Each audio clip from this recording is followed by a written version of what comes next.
tous et bienvenue sur ce nouveau rendez-vous des concepteurs no-code Damas. C'est un rendez-vous qu'on a toutes les semaines à midi le mardi maintenant sur cette chaîne, la chaîne No Code France, qu'on remercie chaleureusement pour son accueil chaleureux. Ça fait 2 fois chaleureux, je m'en fiche. Je le dis.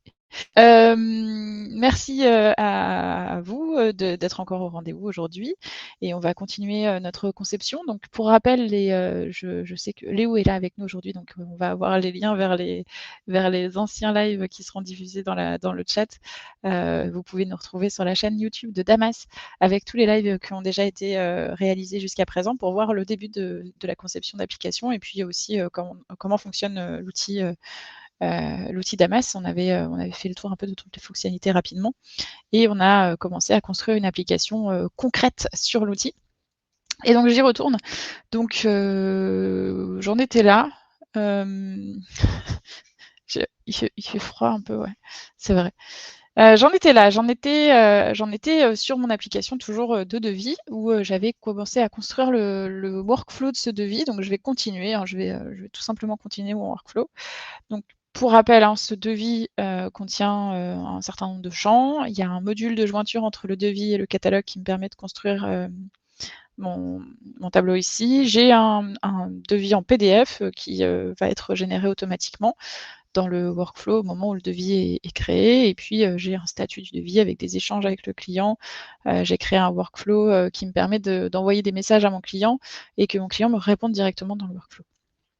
Donc, je continue avec ce workflow ici que j'avais commencé.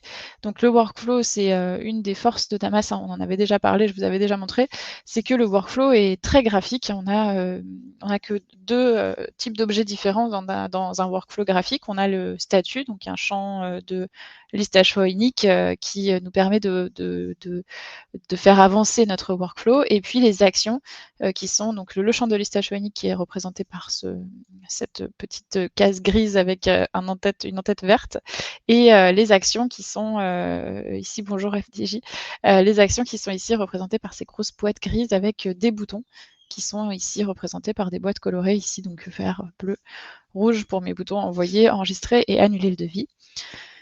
Et puis orange aussi, j'ai aussi un bouton orange ici pour envoyer un nouveau devis. Donc je vous avais dit la semaine dernière, j'utilise des boutons, les couleurs des boutons de manière assez logique, vert pour aller de l'avant, bleu pour rester à l'étape à laquelle on est, rouge pour arrêter complètement, et puis orange pour revenir à une étape précédente.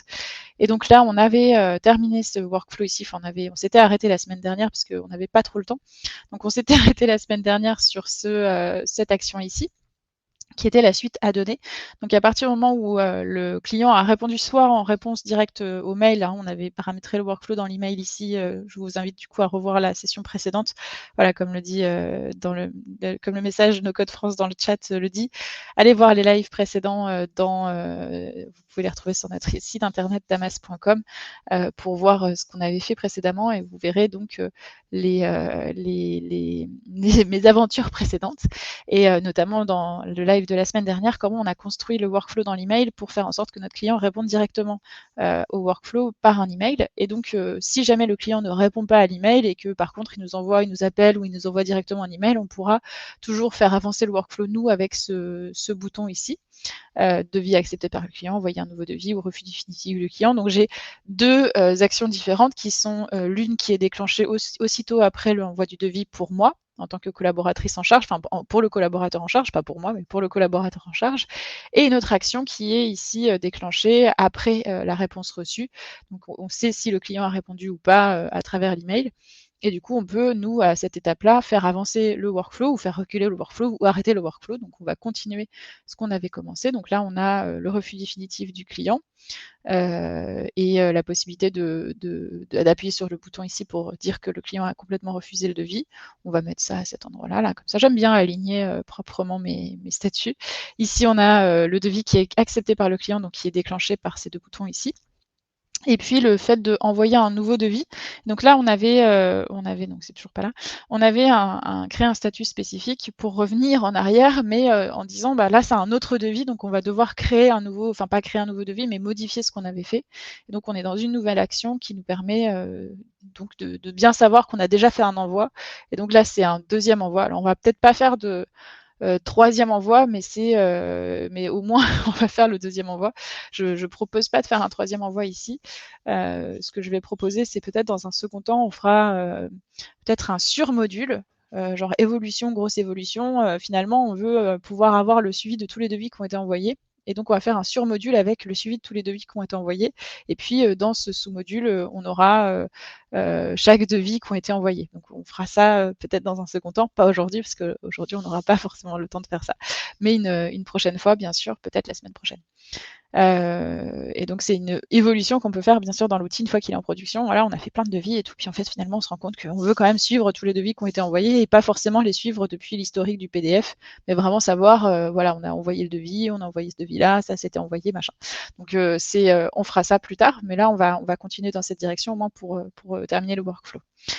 Donc là, on est revenu sur une nouvelle action. En fait, finalement, on va revenir. On peut très bien faire ça, en fait, dire que à cette action-là, à cette étape-là, on revient sur poursuivre la saisie et donc sur une nouvelle, enfin, sur une action qu'on a déjà créée qui est poursuivre la saisie et qui nous permet de revenir sur envoyer le devis, enregistrer le devis, annuler le devis. Voilà. On peut très bien faire ça. On pourrait aussi avoir une action dédiée qui nous permettrait d'envoyer le devis. Je ne vais pas aller trop loin sur le workflow parce que mon objectif, c'est pas non plus de faire un workflow trop conséquent ici, d'autant plus que j'aimerais faire évoluer mon application vers une nouvelle application qui me permettrait d'avoir un suivi de tous les devis qui ont été envoyés avec un workflow par devis pour savoir si le devis a été refusé, si le devis a été accepté, etc. Si le client a définitivement refusé le projet ou si le client a accepté le projet. Donc je construirai ça dans un deuxième temps. Je disais la semaine prochaine, mais peut-être pas forcément la semaine prochaine. Là, aujourd'hui, j'avais envie de continuer sur un autre des projets sur lequel j'avais travaillé, mais je ferai ça pareil peut-être la semaine prochaine aussi. Donc, j'ai bien enregistré mon workflow. Hein, j'ai pas quitté n'importe comment. J'ai bien enregistré ici mon workflow. Pensez-y à chaque fois que vous sortez du workflow. Et là, je vais aller dans les rôles et je vais commencer à déterminer ce que j'aurais dû faire déjà depuis un moment. Déterminer les rôles du workflow. Et c'est la deuxième chose qu'on doit faire une fois qu'on a terminé le formulaire. Donc, je vais ajouter un nouveau rôle qui va être les demandeurs. Donc, les demandeurs, c'est les personnes qui vont faire les demandes, enfin, on va dire même les commerciaux, hein, ou les personnes qui vont créer les devis. Et puis peut-être un autre rôle. Je ne sais pas si j'ai besoin d'avoir un rôle pour les clients, pourquoi pas, mais on peut toujours créer un rôle client et envisager peut-être dans un second temps que les clients viennent se connecter sur l'application. Voilà. Et ensuite, au niveau des droits d'accès, donc ce que je vais faire, c'est que du coup, maintenant, je vais aller dans les droits d'accès. Et là, donc pour les rôles, j'y reviendrai. Je l'avais déjà dit, mais on peut paramétrer les vues par défaut, on peut paramétrer un tableau de bord par défaut, et ça, on fera ça plus tard. Mais ça nous permet surtout de déterminer des droits d'accès spécifiques en fonction des différents rôles qui accèdent au module. Donc ici, on n'a que les commerciaux qui font des devis. Finalement, c'est vraiment que pour le suivi des devis des commerciaux. Donc les commerciaux peuvent ajouter des fiches, ce qui n'est pas le cas, par exemple, des clients. Alors, tous les droits, de base, tous les droits, là, c'est des personnes qui sont administrateurs du module. Donc en l'occurrence, moi qui ai conçu le module, je vais avoir tous les droits, je vais pouvoir ajouter des fiches pour faire mes tests, etc. C'est un rôle qu'on va garder. Mais c'est pas un rôle qu'on va utiliser, comment dire? C'est pas un rôle sur lequel on va rester. C'est-à-dire qu'à partir du moment où le module va passer en prod, là, je vais décocher ici. Si jamais j'ai besoin de revenir, consulter les données, je pourrais recocher ici, mon mail, mais je vais pas le faire, en fait, parce que, mon objectif, c'est pas d'accéder aux données en permanence. C'est, vraiment d'y accéder que, quand j'ai besoin. Bon, là, pour le moment, j'en ai besoin, donc je vais garder ça. Mais une fois que le module sera passé en production, une fois que mes commerciaux commenceront à saisir des devis, je ne vais pas forcément, moi, garder cet accès, tous les droits indéfiniment. Je vais peut-être créer un rôle de consultation qui me permettra de consulter toutes les fiches, pourquoi pas, mais pas forcément conserver tous les droits. D'ailleurs, je vais le faire maintenant, comme ça, ce sera fait.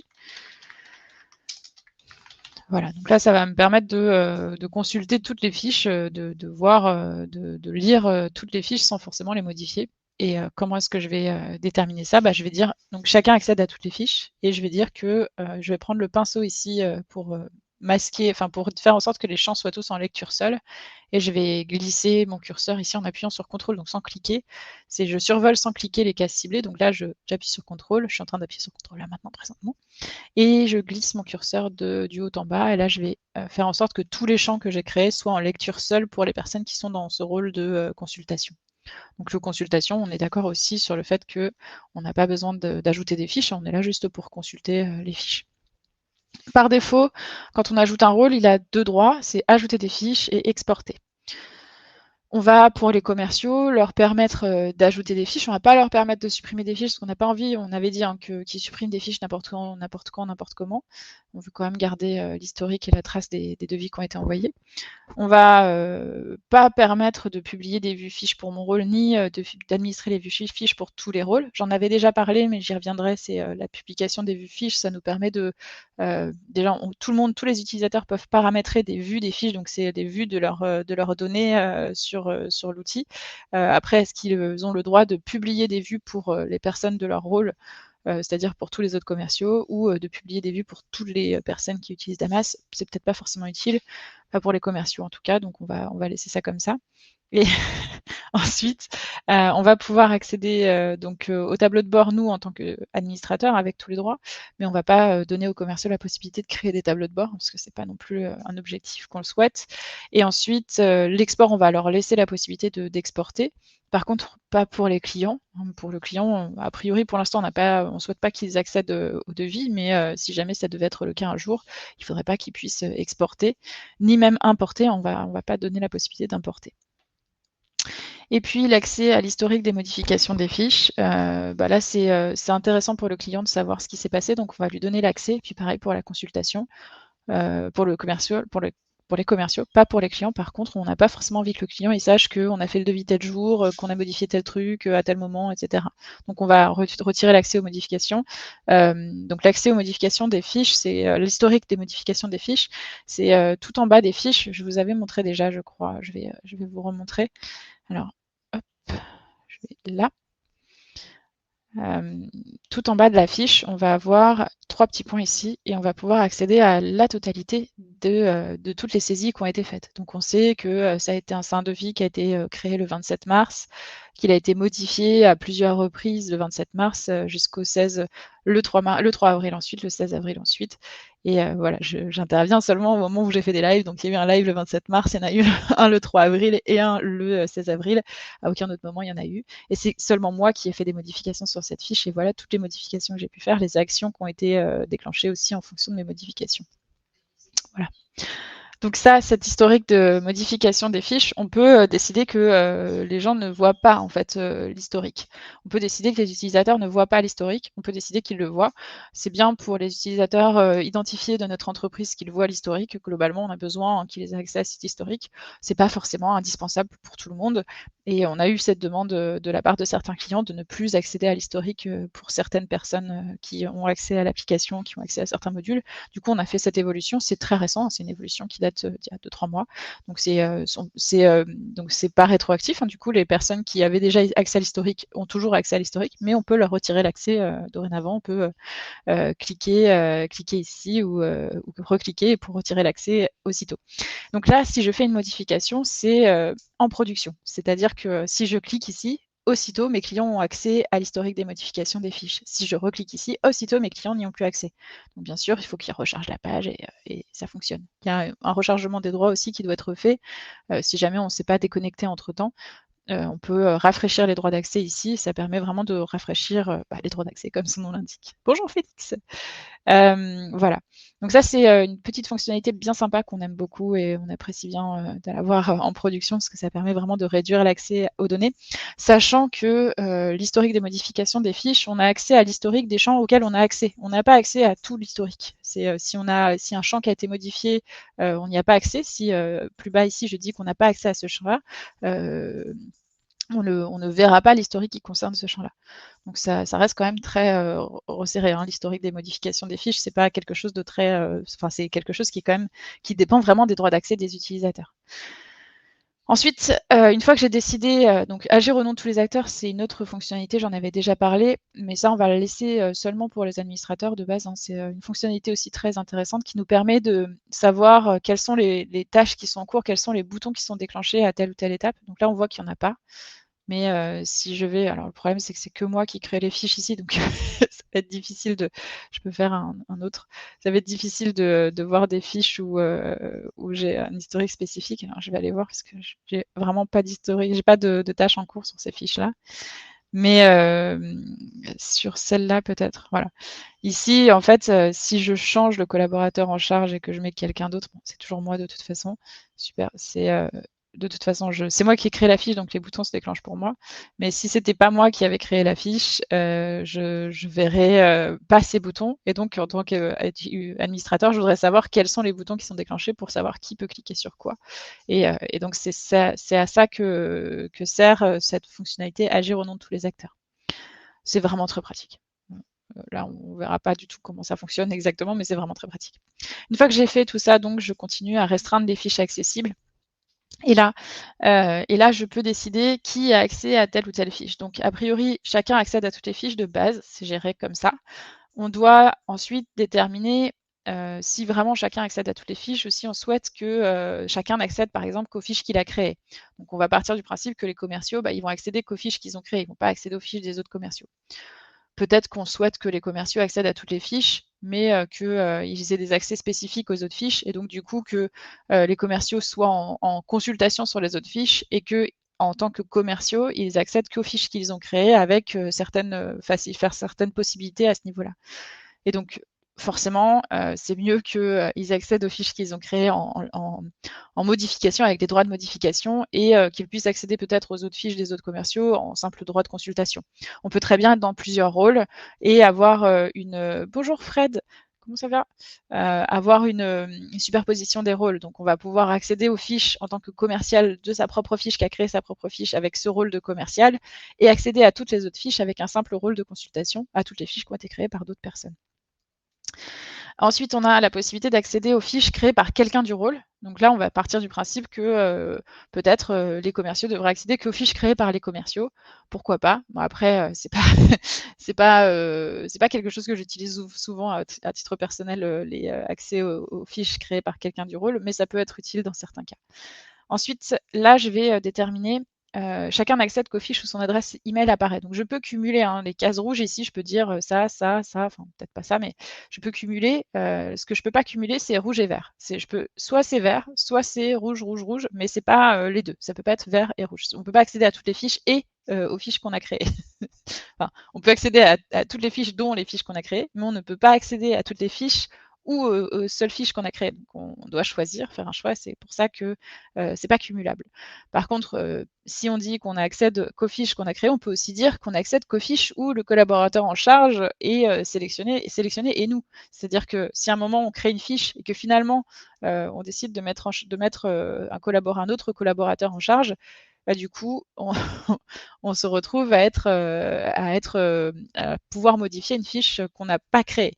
D'ailleurs, je viens de dire ça, et une fois que j'ai dit ça, je me dis, tiens, ça me fait penser que j'ai une action là que j'ai déclenchée dans mon workflow pour l'auteur. Et du coup, je dis, l'auteur peut poursuivre la saisie ici. Alors en fait, c'est pas l'auteur, c'est vraiment le collaborateur en charge qu'il faut que je mette à cet endroit-là.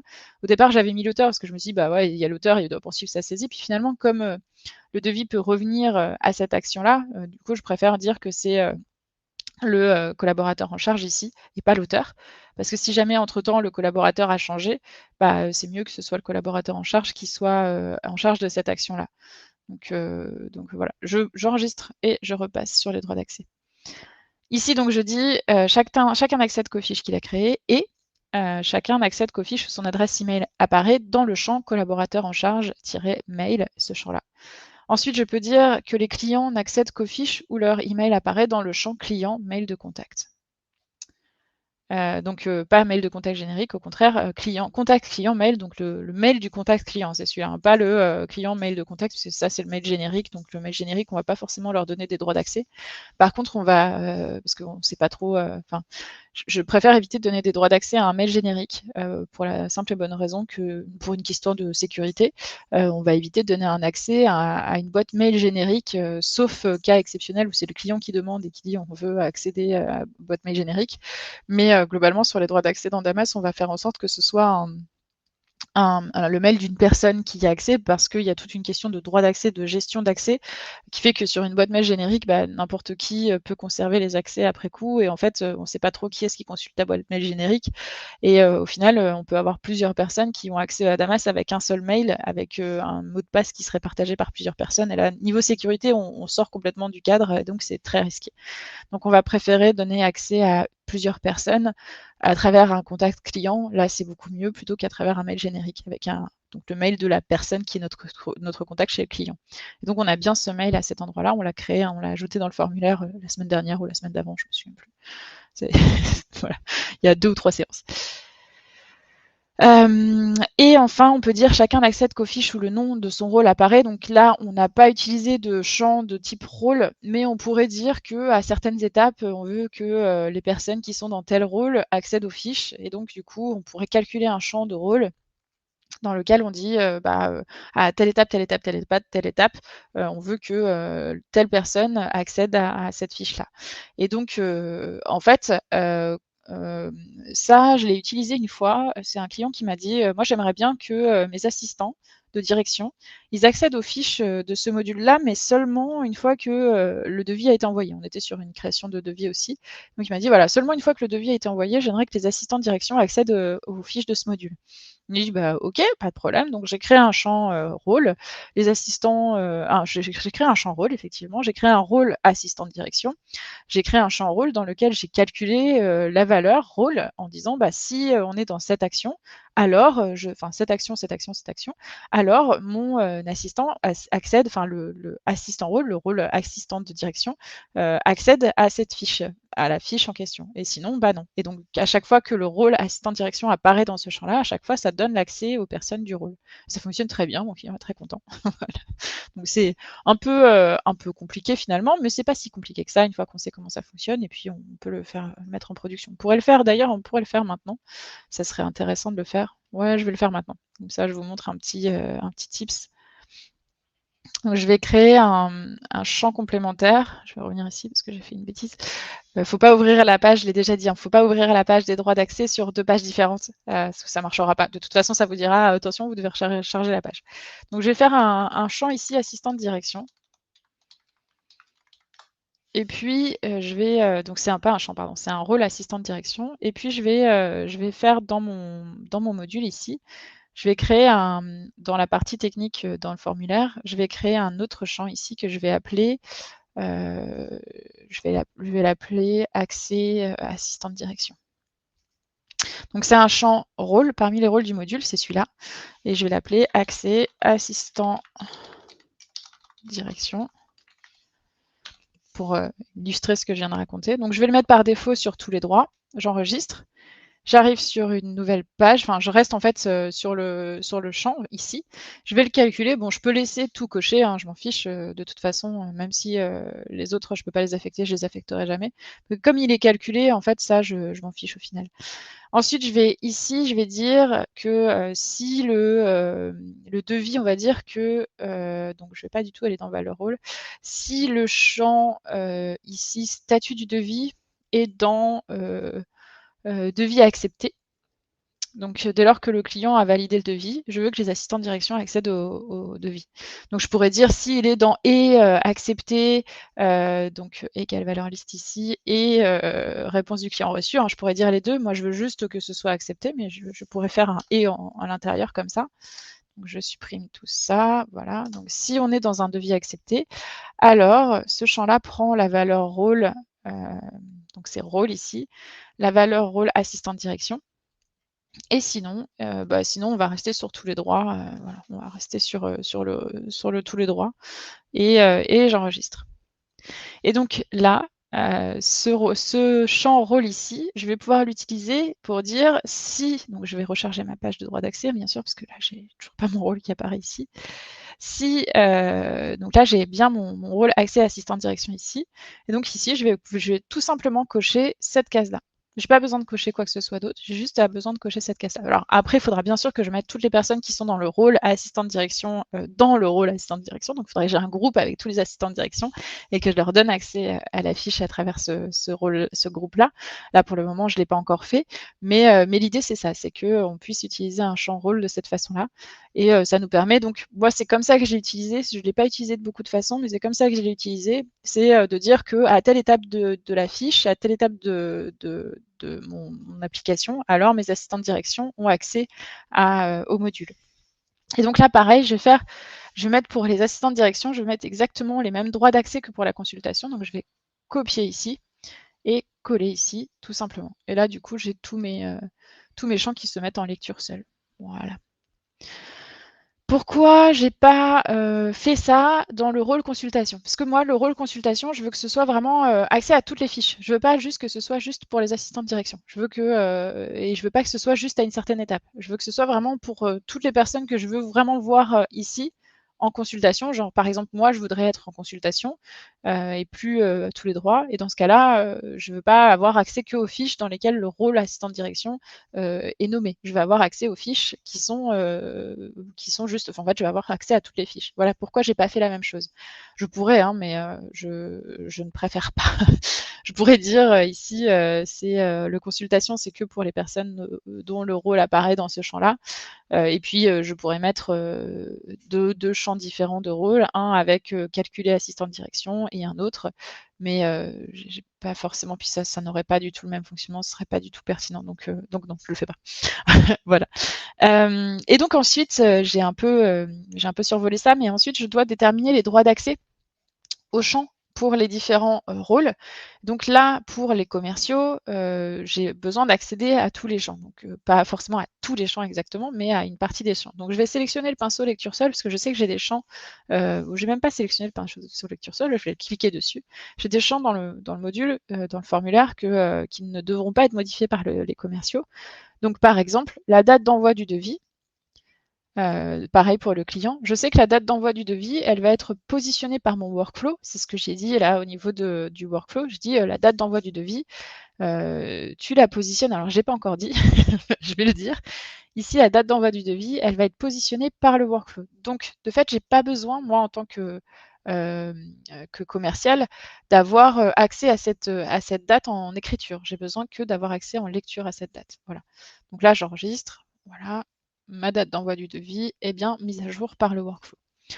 Ensuite, sélectionner un client, le client, il ne va pas modifier, hein, il ne va pas modifier le nom du client. Par contre, on va peut-être laisser, non, on ne va pas laisser la possibilité de modifier le contact non plus. Mais le commercial, lui, il doit sélectionner un client, sélectionner un contact, bien sûr. Ensuite, pareil pour l'objet, on ne va pas laisser le client, en fait, le client, il va juste lui, il va juste pouvoir modifier éventuellement les échanges avec le client et encore, et les pièces jointes envoyées par le client et encore, mais de toute façon, on part du principe que le client n'accède pas à Damas. Donc, c'était vraiment, pour le coup, c'est pas forcément utile, mais bon, on l'a fait quand même au cas où.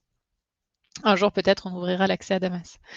Donc pareil, ensuite, les commerciaux peuvent sélectionner un contact, sélectionner un client, ajouter un objet. Bien sûr, tout ça, c'est des champs calculés. Alors, produit proposé, c'est un champ tableau de fiches liées. Donc ça, bien sûr, les droits d'accès dessus ne sont pas... les droits d'accès à un tableau de fiches liées, ils sont paramétrés en fonction du module de jointure ou du module lié. Donc, il faut aller sur la jointure qu'on a créée il y a 2 semaines pour pouvoir déterminer les droits d'accès sur ce module-là. On a déjà... on n'a pas encore gérer les droits d'accès dessus, donc on le fera plus tard. Et du coup, on pourra accéder au bouton d'ajout de fichier depuis, on pourra déterminer qui accède à ce bouton d'ajout de fichier depuis le module de jointure. Ensuite, le statut du devis, on veut qu'il soit modifié par le workflow. On n'a donc pas besoin de le faire modifier ici. Et puis, le devis, en fait, on pourrait très bien dire qu'il n'est pas modifiable non plus, parce que le devis, on va le faire générer à chaque fois qu'on va envoyer le devis par une action du workflow. On l'avait fait ici. En fait, c'est ici dans l'événement ici, le PDF se déclenche au moment où on envoie le devis au client.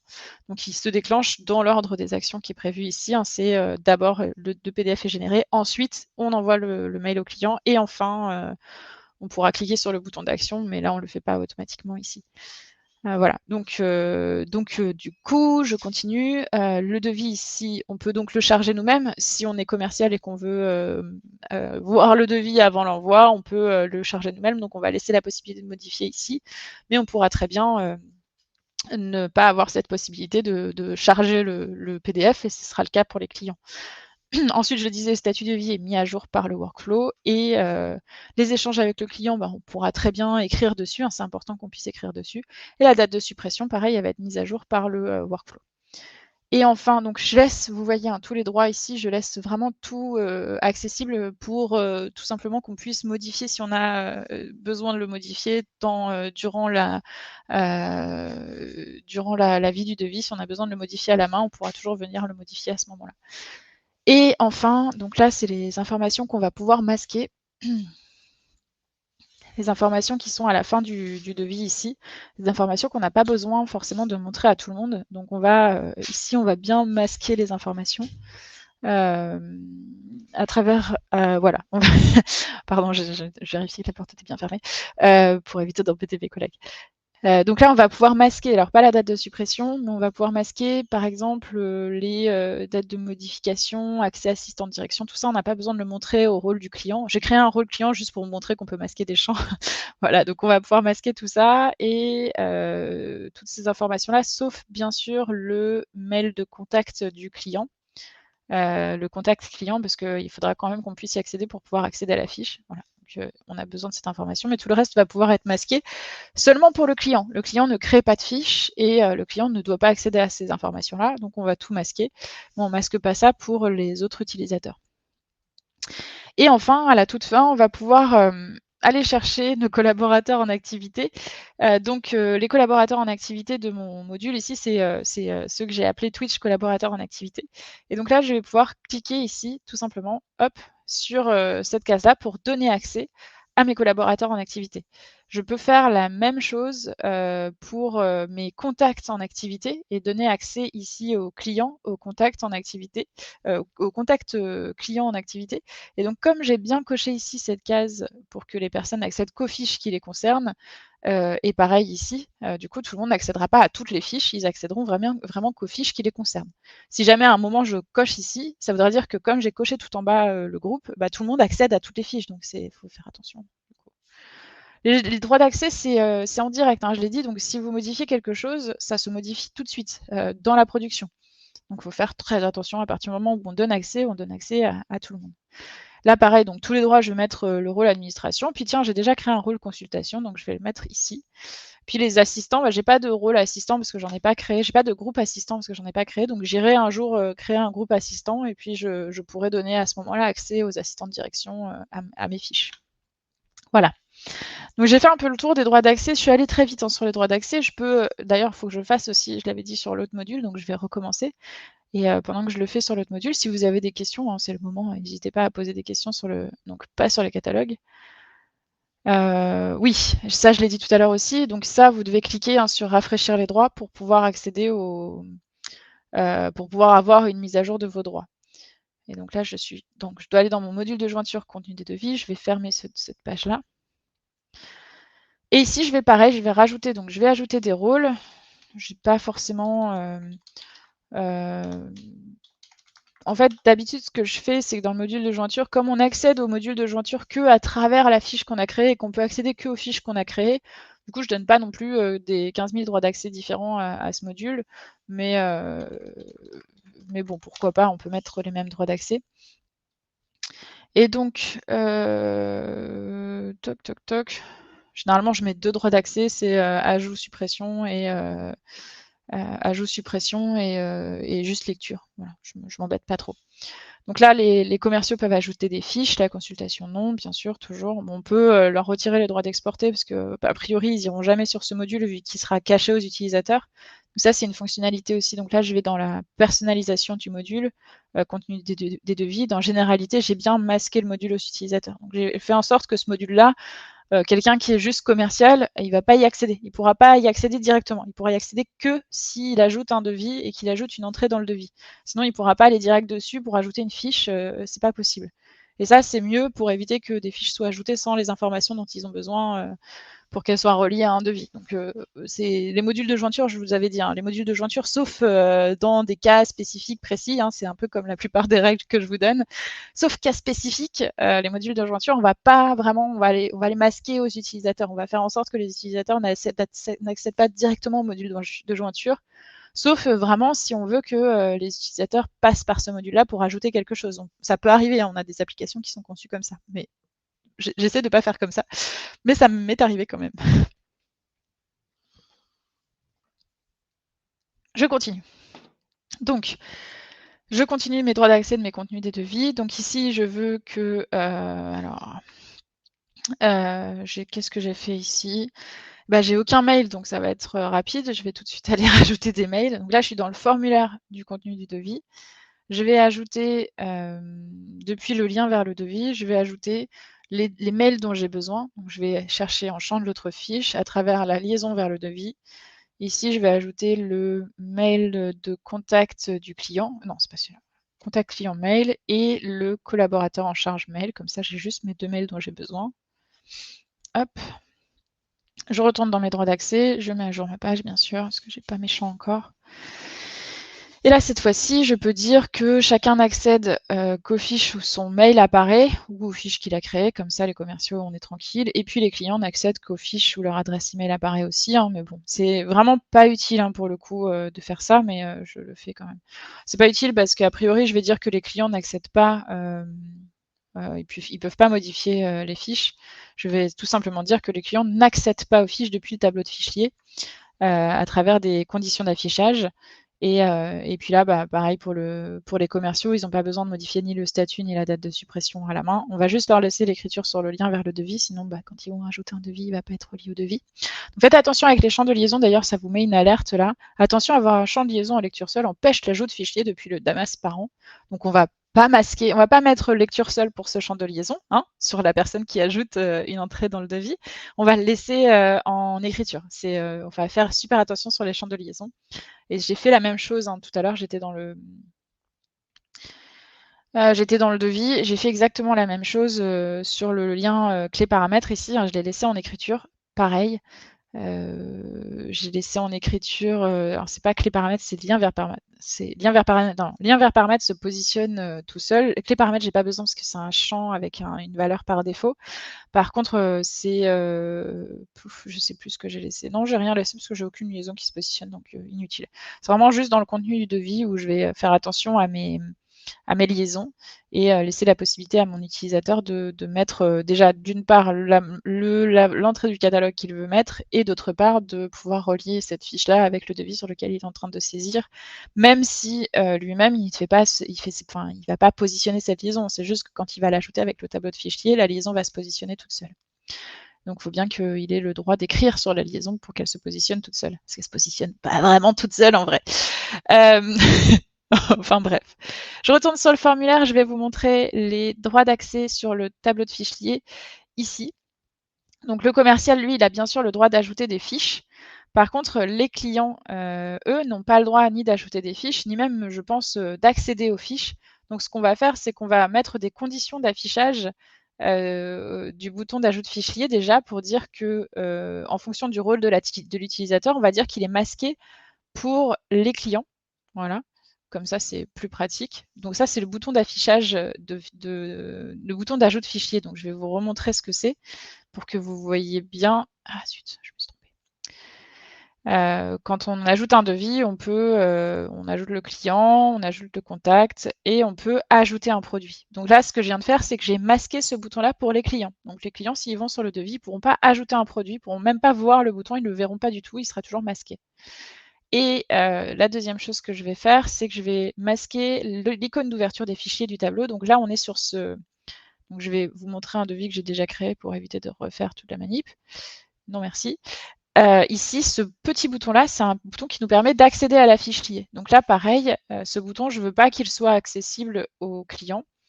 Donc c'est vraiment, encore une fois, le rôle du client, j'en ai pas besoin ici parce que je ne vais pas leur donner accès, mais c'est vraiment pour vous montrer qu'on peut mettre des conditions spécifiques en fonction des rôles des utilisateurs ou en fonction des statuts aussi. On peut dire, à telle étape, une fois que le devis est envoyé, d'ailleurs je vais le mettre tout à l'heure, on veut que le bouton soit masqué. Voilà, donc là, on va dire que les clients n'ont pas accès à ce bouton d'ouverture des fichiers. Et je vais dire du coup pareil, que le bouton va être masqué. Donc là, cette fois-ci, au niveau d'un champ liste, et on va prendre le statut du devis, et on va dire que quand le devis est envoyé, ou quand le devis est réponse du client reçue ou accepté. Donc en fait, le 1.1, je vais peut-être le modifier parce que c'est pas pertinent. Même annulé, refus du client. En fait, en gros, je veux qu'il soit affiché seulement quand on est sur un devis en création et ou en deuxième envoi. Mais sinon, je veux pas avoir le bouton d'ajout de fichier à ces étapes-là. Donc je l'ai masqué là, j'ai dit il est masqué dans toutes ces autres étapes. J'aurais peut-être pu le faire autrement que comme ça. J'aurais peut-être dû dire qu'il est affiché pour le rôle de commercial et affiché dans le statut 00 créé ou 00 ou 1.1 devis nouvelle, enfin deuxième envoi. Pour que ce soit moins, que j'ai moins de statuts à ajouter ici, et puis du coup dire qu'il est masqué dans tous les autres cas, c'est aussi possible. On a les conditions d'affichage des sections, on peut vraiment jouer avec, et en fonction des conditions d'affichage, donc des boutons ici ou des sections, hein, c'est le même principe, on va avoir, et c'est vraiment la première condition vraie qui va l'emporter. Donc pour le client, ce sera toujours masqué, et puis pour les autres utilisateurs, ce sera masqué dans le cas où on est envoyé, réponse du client reçue, etc. Je vais aller vérifier sur un devis que j'ai envoyé. Celui-là, par exemple, il a été envoyé. Donc je le vois pas ici parce que le statut, je l'ai pas mis. Attendez, je reviens. Donc formulaire, ici, j'ai le suivi du devis ici. J'avais dit qu'il était masqué tout le temps. Donc en fait, ce que je vais faire, c'est qu'il va être masqué seulement au début. Donc je vais dire qu'il est masqué pour la fiche qui est en étape 00 créée ou en étape, non, en deuxième envoi, je vais le laisser afficher. Et du coup, il va être affiché tout le temps, le statut du devis là. Et donc je reviens ici, hop, je mets à jour, voilà. Voilà, donc là j'ai mon statut du devis qui est annulé, celui-là. Et donc comme il est annulé, j'ai plus la possibilité d'ajouter une entrée dans mon devis, ce qui est tout à fait normal. En revanche, si je vais sur un devis qui est en cours de création, donc celui-là, j'ai pas le statut, le suivi du devis ici. Et là, je peux ajouter un produit. Si je vais sur un devis qui est, hop, je vais faire passer celui-là, par exemple, je vais l'envoyer. Hop, donc celui-là a été envoyé, il est passé au statut envoyé. Donc là maintenant, j'ai mon statut du devis ici et je n'ai plus accès au bouton pour ajouter des produits. Ça, c'est vraiment cool. Et pareil, je vais faire la même chose avec ces boutons-là parce que là, j'ai la possibilité de supprimer. Donc moi, je ne veux pas qu'on puisse même accéder à cette entrée-là. Une fois qu'on l'a saisie, on n'a plus besoin, on a toutes les informations dont on a besoin, donc on n'a pas la possibilité de retourner sur la fiche. Donc je vais faire le même principe je retourne sur, voilà, sur mon formulaire, je retourne sur mon tableau ici et je vais faire exactement la même chose pour les boutons, pour la condition d'affichage de l'icône d'ouverture des fichiers du tableau, donc le petit bouton à la fin. Je vais dire exactement la même chose. Je veux qu'il soit masqué dans le cas où le statut du devis est donc pas créé, mais envoyé. Réponse du client reçue, accepté, annulé ou refus du client. Voilà. Dans tous ces cas-là, je ne veux pas que ce bouton soit affiché. Dans les autres cas, oui. Et donc là, si je reviens sur mon devis ici, normalement, ce bouton-là ne devrait plus s'afficher. On va voir ça tout de suite. Hop, le bouton ne s'affiche plus, c'est magique. Et là, pareil, ici, ce bouton est bien affiché parce que je suis toujours... alors pareil, non. Ce bouton est bien affiché parce que je suis dans un devis qui est en cours de création ici. Voilà, donc si je veux naviguer avec les statuts, si je modifie les statuts, on va bien voir que les boutons s'affichent ou pas en fonction des différentes étapes. C'est exactement ce que je voulais faire. Donc ça, c'est pour les droits d'accès, donc d'une part aux différents champs et d'autre part, du coup, les droits d'accès spécifiques liés au tableau de fichiers. C'est génial, je suis d'accord, c'est génial. J'aime beaucoup. Et donc c'est vraiment pratique parce que ces conditions d'affichage alors avant, ce qu'on faisait, c'est pour la petite histoire, vu qu'il me reste pas beaucoup de temps, je ne vais pas non plus m'éterniser, surtout que je crois qu'il y a une émission juste à 13h. Donc avant, ce qu'on faisait, c'était qu'on mettait deux sections différentes et puis on mettait des conditions d'affichage des sections en fonction des statuts. Donc c'était très vite une usine à gaz, parce qu'on disait, ce tableau-là, il doit être affiché avec le tableau, avec le bouton machin, et puis des fiches, etc. Et tout. Des fois, je me suis retrouvée sur des modules avec des applications, je me suis retrouvée sur certaines applications avec des modules avec des 3 ou 4 ou 5, 6 sections différentes, chacune avec un tableau de fichiers différent et chacune qui avait des affichages différents. Et là, maintenant qu'on a ces conditions d'affichage, c'est tout récent, hein, c'est une évolution qui date, je sais plus, je sais plus si Cédric ou Nicolas pourra le dire, mais c'est une évolution qui date d'il y a 6 mois, un truc comme ça, donc c'est vraiment tout récent. Pour nous, au regard de la durée de vie de l'application Damas, hein, qui a 10 ans, 11 ans maintenant, même presque 12 ans, la création de cette fonctionnalité-là est toute récente, mais du coup, ça ouvre des champs de possibilités énormes et ça réduit vraiment drastiquement les temps de chargement et ça augmente les performances de l'outil. Donc c'est vraiment très agréable aussi de pouvoir paramétrer vraiment au plus fin les droits d'accès sur les tableaux de fichiers. Je sais qu'on a d'autres fonctionnalités qui vont arriver, pas forcément dans l'immédiat, mais dans les prochains mois, voire peut-être un peu plus long, peut-être sur le temps de l'année. Pareil sur les droits d'accès, sur les champs spécifiques, enfin pas des droits d'accès, mais des affichages des champs spécifiques dans les sections. Mais ça, on en a discuté tout récemment, donc c'est vraiment tout chaud, tout chaud. Je sais que ça fait partie des choses qui sont en cours de réflexion. Alors je sais pas s'il y aura une évolution quoi, mais en tout cas, sachez, c'est ce que je dis régulièrement hein, quand je fais ces lives, que des évolutions de l'outil, de cet outil-là, il y en a vraiment tout le temps. Et c'est vraiment chouette parce que quand on a quelque chose qui nous plaît pas trop ou quoi, on peut toujours dire voilà, ça serait soit chouette si ça pouvait évoluer. Et il y a vraiment une bonne réactivité de notre équipe de développement qui derrière fait le taf et produit des choses super chouettes comme ces boutons, enfin ces fonctionnalités sur les tableaux de fichiers qui nous permettent vraiment de créer des conditions d'affichage spécifiques. Et là, j'ai quelque chose aussi que je voudrais vous montrer sur les tableaux de fichiers aussi. De base, normalement, un utilisateur, même s'il n'a pas accès aux fiches d'un autre module qui sont listées sur un tableau de fichiers, il va voir l'entrée dans le tableau de fichiers parce qu'on part du principe que c'est une vue et que voilà, soit on a les droits d'accès sur les champs, soit on les a pas. Et si on les, même si on les a, qu'on les ait ou qu'on les ait pas, à partir du moment où on fait une vue dans une autre fiche, on veut que les utilisateurs ils voient toutes les fiches qui sont liées, même s'ils n'y ont pas accès derrière. Et ce qu'on a depuis pas longtemps, on a la possibilité d'afficher que les colonnes auxquelles l'utilisateur a accès ou que les lignes auxquelles l'utilisateur a accès. Et ça, c'est pareil, c'est génial parce que ça nous permet vraiment d'avoir, avant on avait 2-3 tableaux de fichiers, encore une fois, un par type d'utilisateur. On disait, bah, cet utilisateur, il peut voir ce tableau-là, cet utilisateur, il peut voir ce tableau-là. Du coup, au niveau pareil, au niveau des performances, ça mettait du temps à charger. Et maintenant, ce qu'on peut faire, c'est décider que tel utilisateur voit ce tableau, mais enfin, en fait, tous les utilisateurs voient un seul tableau, mais en fonction des accès qu'ils ont et qui sont paramétrés dans le module d'où viennent les fiches, alors ils ne pourront pas avoir certaines informations, certaines données qui sont dans le module lié. Et ça, juste ça, c'est vraiment une évolution aussi qui est assez conséquente et qui est assez monstrueuse dans notre outil. Parce qu'au niveau de la gestion des droits d'accès, j'y reviens, hein, mais au niveau de la gestion des droits d'accès, on a nativement dans Damas des fonctionnalités qui sont qu'on a encore trouvé nulle part ailleurs. Hein, pour le coup, on a cherché un peu, mais pour le moment, on n'a pas trouvé ça ailleurs. Des fonctionnalités qui nous permettent de gérer très finement les accès aux fiches aux différents utilisateurs en fonction de rôle ou même simplement, même pas forcément en fonction de rôle seulement, mais en fonction de est-ce que leur mail apparaît dans la fiche? Est-ce que si leur mail apparaît, dans ce cas-là, on va leur donner accès à cette fiche-là et sinon, bah non, on leur donnera pas accès à cette fiche-là. Et on pousse la gestion des droits d'accès vraiment, vraiment très, très, très, très loin. Et c'est vraiment très agréable du coup de travailler sur cet outil-là pour produire des applications avec des accès spécifiques à certains utilisateurs. Donc là, moi, je vous ai montré les droits d'accès aujourd'hui, des droits d'accès simples.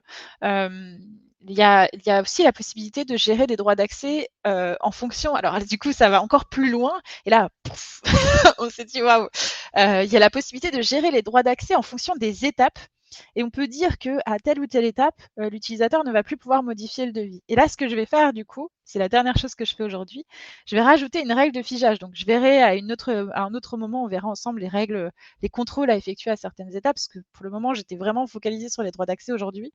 Mais je vais vous ajouter en fait sur ce module-là, je voudrais dire que le commercial ne peut plus modifier les informations du devis une fois qu'il a été envoyé, ce qui est normal. Donc je vais figer les champs. Après envoi. Et donc ça, c'est ma règle. Donc là, je suis allée dans les règles, j'ai figé les champs à certaines étapes. Et je vais dire que dès le moment où le statut du devis, donc là, je choisis un champ de listage phonique, j'en ai qu'un seul dans ce module, donc c'est assez pratique. Dès le moment où le statut du devis est à envoyer, réponse du client reçu, accepté, annulé, refus du client, dès le moment où on est dans ces étapes-là, alors les commerciaux même le client d'ailleurs, je sais pas pourquoi est-ce qu'il peut modifier ici, bon c'est pas grave. Les commerciaux ne peuvent plus modifier quoi que ce soit dans le devis. Il n'y a pas de raison que, ils puissent modifier quoi que ce soit. On va laisser les échanges, tout ça, avec les pièces jointes envoyées par le client en écriture, parce que pourquoi pas, après tout, hein, ils peuvent toujours parler, même si, le devis est figé, et on va enregistrer. Et là, ce que je vais faire, c'est que je vais me mettre moi en tant que Lucie, voilà, je vais me mettre dans le rôle commercial, je vais retirer ce rôle d'administration. On va voir, hein, c'est tout de suite, je vais plus avoir le rôle de tous les droits. Et je vais aller sur une fiche. Je vais aller sur une fiche qui n'est pas dans le statut créé. Je vais aller sur une fiche qui est envoyée ici. Et je vais voir que je ne peux plus modifier quoi que ce soit. Alors, je peux ouvrir, hein, bien sûr, là, je ne vous ai pas montré, mais je peux ouvrir les fiches pour accéder aux informations du client, accéder aux informations du contact. Mais je ne peux plus modifier les informations du devis. Je ne peux même plus modifier le collaborateur en charge. Ça, c'est peut-être une erreur. Ça, je vais peut-être le corriger. Hop, je vais enlever ça. Hop, là, je vais dire, je peux quand même modifier le collaborateur en charge, on ne sait jamais. Mais je ne peux plus rien modifier d'autre. Donc là, si je fais une simple mise à jour de ma fiche, hop, maintenant je peux modifier le collaborateur. Mais je ne peux plus modifier les autres informations. Il n'y a pas de raison que je puisse modifier des informations qui ont été envoyées à mon client après l'envoi. Parce que là, il faudrait que je refasse un envoi et tout, que je dise, bah non, je vais envoyer un nouveau devis. Et là, à ce moment-là, je pourrais rouvrir les champs. Voilà, si je clique sur envoyer un nouveau devis, mon module passe en deuxième envoi. Alors d'ailleurs, je vais peut-être faire une petite... Et là, je peux remodifier les champs. Là, j'étais en train de me dire, j'aimais pas trop ça. C'est quand je clique sur envoyer un nouveau devis, j'aimerais bien que ma fiche reste ouverte. Je peux faire ça. Je peux dire ici, quand je clique sur envoyer un nouveau devis, je ne veux pas fermer la fiche après le clic sur le bouton. Donc là, pareil, je ne veux pas fermer la fiche après le clic sur le bouton. Donc, par défaut, la fiche se ferme, mais là, j'ai juste pas envie que ça se referme après avoir cliqué sur le bouton. Donc, je fais en sorte que ça ne se ferme pas. Voilà. Donc voilà, je voulais aujourd'hui voir avec vous les droits d'accès. On l'a vu, on a été dans tous les sens. On a vu les droits d'accès, on a vu les rôles, du coup, les rôles du module. On y reviendra, on refera des sessions, droits d'accès, rôles et tout ça pour voir ce qu'on peut faire. On peut faire plein de choses. On a vu les droits d'accès, la matrice des droits d'accès qui est très complète, qui nous permet vraiment de gérer au plus fin les droits d'accès avec plein de fonctionnalités très intéressantes. Et puis on a vu même les règles de figeage, donc on a fait un peu le tour du propriétaire au niveau des droits d'accès. Je vous propose qu'on s'arrête là pour aujourd'hui. C'était un plaisir encore une fois d'être avec vous pour ce live. Je vous souhaite une bonne journée, bon appétit si vous n'avez pas encore mangé, ou si vous mangez d'ailleurs. On se retrouve mardi prochain à midi sur cette même chaîne pour un nouveau rendez-vous des concepteurs. Restez avec, voilà, restez avec nous, restez avec No Code France pour la prochaine émission qui commence à 13h avec Claire qui peut-être intervient, peut-être, sur, ça s'appelle no Code Crash Test. Ok, je ne savais pas le nom de l'émission. C'est la même la semaine prochaine aussi, j'imagine. Comme ça, je pourrais l'annoncer dès le début en disant restez à 13h. Voilà. Merci beaucoup d'avoir suivi ce live. À très bientôt. Amusez-vous bien sur Damas. À la semaine prochaine.